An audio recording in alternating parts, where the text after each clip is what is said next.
कार्तिक मास की कथा। किसी गांव में एक बुढ़िया माई रहती थी।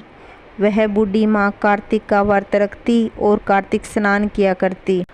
उनके व्रत खोलने के समय भगवान श्री कृष्ण आते और एक कटोरा खिचड़ी का रख के चले जाते।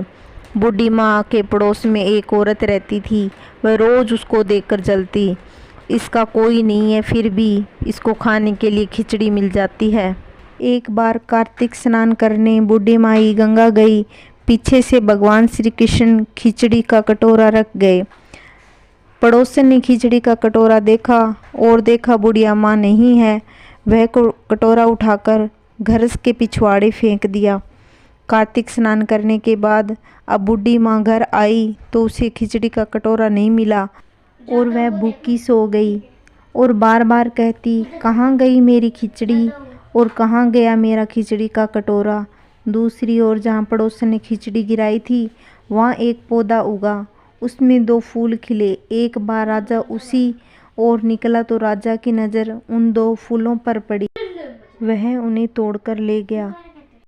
घर आने पर वह फूल अपनी रानी को दे दिए। रानी ने उन फूलों को सूंघा। सूंघते ही रानी गर्भवती हो गई। कुछ समय बाद रानी ने 2 पुत्रों को जन्म दिया। जब वह दोनों बड़े हो गए तब वह किसी से बोलते नहीं, लेकिन जब वह दोनों शिकार पर जाते तो रास्ते में उन्हें वही बूढ़ी माँ मिलती जो अभी भी यही कहती, कहाँ गई मेरी खिचड़ी, कहाँ गया मेरा कटोरा। बूढ़ी माँ की बात सुन वह दोनों कहने लगे, हम हैं तेरी खिचड़ी, हम हैं तेरा कटोरा। हर बार जब भी वह शिकार पर जाते बूढ़ी माँ वही बात कहती और वह वही उत्तर देते। एक बार राजा के कान में यह बात पड़ गई तो राजा को बहुत आश्चर्य हुआ कि दोनों लड़के किसी से नहीं बोलते, लेकिन उस बूढ़ी माँ से कैसे बात करते हैं।